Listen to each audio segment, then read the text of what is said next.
So you guys have seen me do this probably 20 or 30 times now, but subframe was bent. Because I was able to have these threaded rods, it kind of made the subframe a lot tougher, but I did have to cut them near the end, so the subframe bent here, and it started to bend over there, and it bent up here in front as well. So we just cut it out of the car, and pretty much threw it on the ground. But there's still so many useful pieces on this system. For example, this steering rack is still a great steering rack. I actually need these brakes, these calipers, these spindles to go into that car right now. Steering rack, I'm going to put onto a shelf. What else? Just so you guys know, I'm not actually hitting the tie rod end with that, I'm just hitting the tie rod body. We're also going to save the control arms, because the control arms are still good, and believe it or not, I've actually started going through a couple of them. This one here, the bushings are actually fairly gone in. I probably will not keep this control arm, but I probably will keep the ball joints, because I do know the ball joints are good. So there's lots of stuff I like saving off these. And if you guys like to run one type of car, make sure you try to save as many parts as you can, because honestly, it just makes the sport cheaper. If you don't have to go out and buy parts, why would you? For example, I used to do a lot of rear-wheel drives. I wouldn't say a lot, but when I first got into it, I did a lot of rear-wheel drives. Cadillacs, Crown Vics, all bone stock. I knew nothing about derbying. And I kept breaking rear axles, so after I would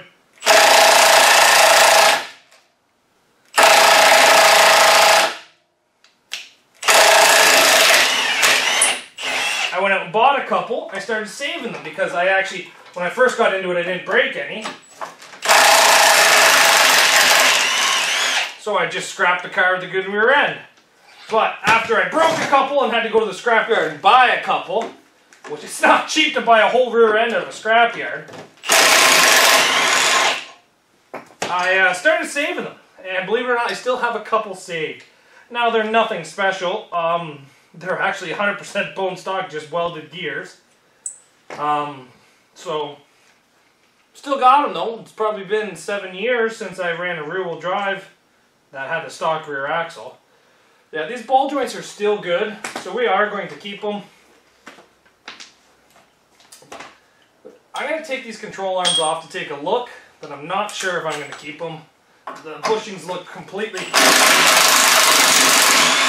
garbage.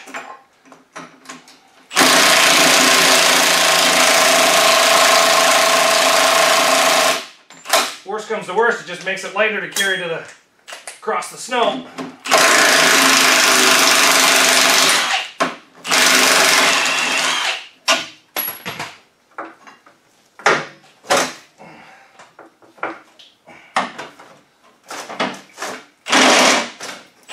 So the last thing I'm going to take off is the power steering rack.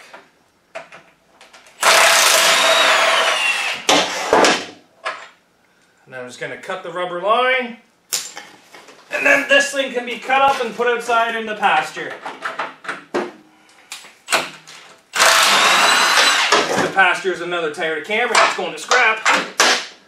So this is done. Now we're going to start putting the parts on that car. Actually, hold on. Now this is done. So now that we got that subframe torn apart, we're going to throw a spindle onto here. Now, this was originally a V6 car, and I'm putting a 4-cylinder into it. So I have to change the spindles. But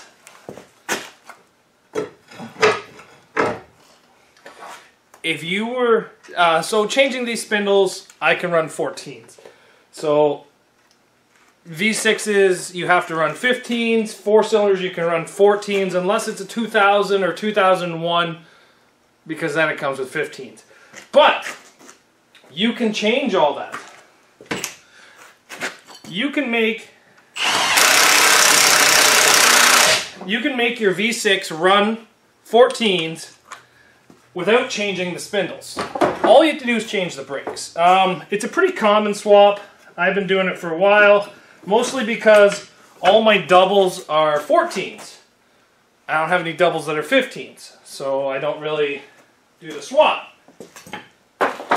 So because I'm doing a spindle swap, and I just dropped the castle nut. And I want to do 14s, I have to change the brackets. So like I was saying, the four cylinders 99 and older can run 14s, but the 2000 and 2001s and Solaras right from 97 all run the bigger brakes. Same as Lexuses. Actually, I guess all the Lexuses are V6. So what you just got to do is undo this banjo bolt, just like that. Make sure you keep all the little copper spacers, because you need those. You lose those, you lose their day. Make sure they're nice and clean. Clean them up on my jacket. Even if I don't put them back in this car, I'm going to save them for the next car. And then you throw this away, because that's garbage now. And this is the V6 caliper.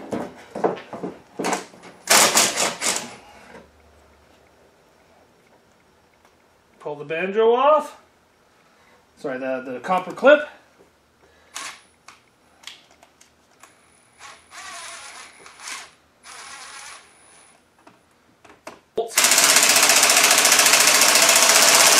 So you don't want to over torque them, but as simple as that, you're able to swap out from the calipers. So now this one is garbage. Ta-da! Now we have the 4-cylinder spindles, we have the brakes hooked up. All we need now is the drive shafts and the struts, and these things are back to normal. It can probably drive out of here with a little bit of work. Actually, it is going to drive out of here with a little bit more work. So let's put the axle in, and then we're going to put the strut in, and then we're going to be done on this side. So all we're going to do now is just slide the strut into the hole until you hear a clunk. There you go. Now I am going to put axle savers on this. Now, I don't know if they help. I think they do. You can clearly see that it's wearing into it pretty hard. All these are is just washers that I've drilled out to slide over top of the axle and go into there like that. Now I do lubricate this very well because, let's face it, this is a huge friction point. What I find it does is it just pushes the axles a little bit into the transmission. I don't run these on every car. Because I only have step bits, these are actually very hard to make. I got to put them in a vise. I try to grind little flat spots on the end, and then I put them in a vise, and then I try to drill it out in my drill press that is a piece of junk. And then once they're drilled out, then I always forget them in the cars, or I always lose them when I'm taking them apart, and then I got to build new ones. So I actually only have one set of these, and this is the car that it's on. And I'm pretty sure that these have been on this car pretty much since day one. I don't think I had them the first time that I ran it, but the motor blew up the first time I ran it. Every other time I think I have had these on, and I have never once broken an axle in this car, which is... Did I? You know what? I didn't break an axle, but Eddie broke an axle in this. So it has broken axle with these, but I find it helps. I find that it's very beneficiary. So I just like putting them in. If I have them and they're right there, I'm going to put them in. So we just slide them into the cups, just like that. Now we're ready for a strut. Pretty simple, isn't it? I'm not going to put the strut in yet because I'm not sure if I'm allowed to put steel behind the struts for this show. They said no last year, but they say there's going to be some real tweaks this year, so I'm kind of hoping that they'll allow it this year. So I don't want to put that back in until I can take a wire wheel and clean off some of the undercoating and see if I'm allowed to put strut blocks in. If you guys don't know what strut blocks are, they're a small block of steel behind the strut. When the car is fresh, you have to have a 1/4 inch to 1/2 inch gap between the strut and the block. And what it is, if you get hit, it just stops your strut from bending. Some places around me allow them. Some places don't. Some places allow 3-inch long 2x2. Some places allow 5-inch long. Some places allow 6. Some places allow 8. So I always got to plan where my stuff's going, because if I weld in 8 and then take it to the show that only allows 3, doesn't jive very well. But anyway, this side's all together. It just bolts together. It's honestly super easy. We're going to hop over and do the other side pretty quickly, get all these parts off my floor, and try to sweep up some of this oily mess. So, anyway, off to the other side. I'm going to bring the axle over now. So after a little bit of thinking and deciding, I decided to put the struts in. My theory is if they change the rules, I can always take them back out and do it. But this way here, it makes the car so it's drivable, so I can move it around my property. If I need the hoist for an emergency, I can use the hoist for the emergency. So yeah, I'm just going to put the struts in. It takes me 10 minutes. If I need to pull them back out, I can pull them back out. So,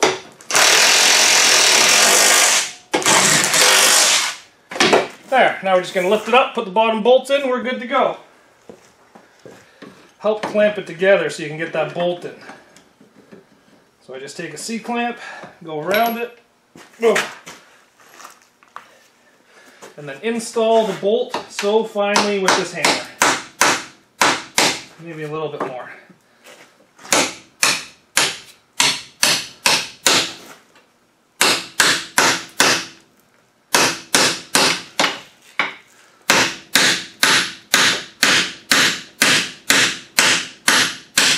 There!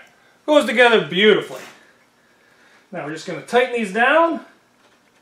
If I can throw that on there after I damaged all those threads. There we go. Just going to tighten it. Add a wrench.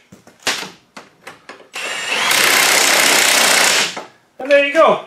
Struts in. Just got to put the axle nut back on. If you guys don't know, axle nut is 1 3/16 inches on most Toyota Camrys. Some aftermarket axles work out to 1 1/4 inches, and some of them work out to 1 1/8 inches, but most of them are 1 3/16 inches. So I bought an 1 3/16 inches socket, painted it yellow. Don't like the loose stuff, paint it bright. And then you tighten it up, but just loosen it off a bit because of the axle savers. So I want to make sure that she still spins. And there you go. This side's done. I'm going to go do the other side, and then that's about it for tonight.